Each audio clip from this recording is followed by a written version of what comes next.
ሀይ እንዴት ናችሁ? ለሙስሊም እምነት ተከታዮች እንኳን ለረመዳን በሰላም አደረሳችሁ።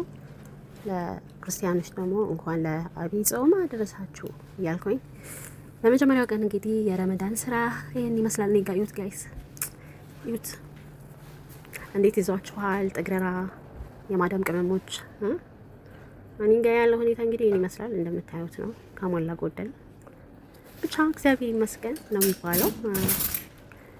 ብዙም አይደለም ከሌላው አንጻር ዛሬ ቀለል ያለ ነው። እንግዳ ሲመጣ ነው በጣም ሞር ከዚህ በላይ የሚያዘው ማለት ነውና እንዴት እያደረጋችሁ ነው ለማለት ነው ዛሬ እንግዲህ ይሄን ቪዲዮ የሰራሁት እና የሚገርመው ነገር ማለት ነው በጣም ይካብዳል።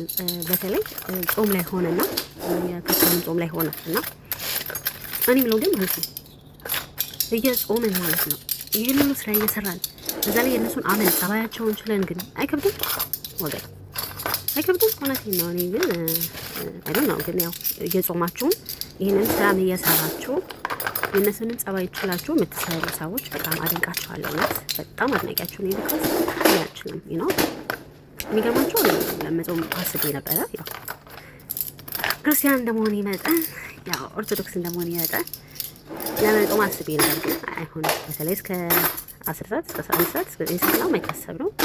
ግማሽ ሰዓት 6ም ከተጾመ በቂ ነው። ምክንያቱም አቅም አይኖርም እላችኋለሁ። በጣም ነው የሚያደክመው።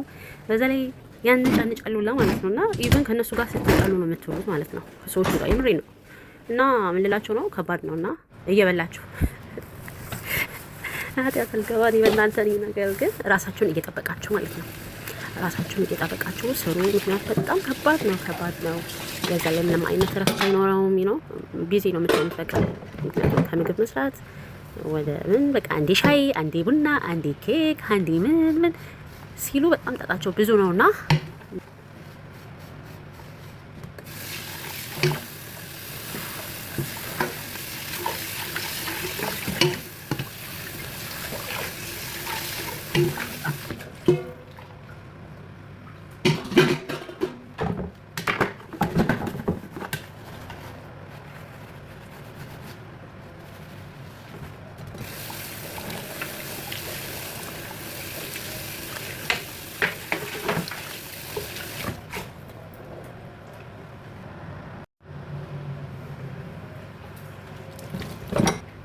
ጣጣቸው ብዙ ነውና ልላችሁ የፈለኩት ጋይስ ራሳችሁን እየጠበቃችሁ ብትሰሩ ተመራጭ ነው።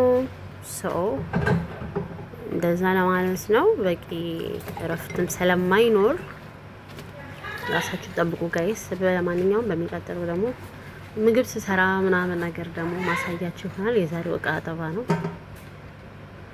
እና እንደዛ ነው። ባይ ባይ። ላይክ አርጉ እስቲ። ኧረ ተው ላይክ አርጉ፣ ሰብስክራይብ አርጉ፣ እንደጋገፍ አብረን እንደግ እና አመሰግናለሁ። ባይ ባይ ባይ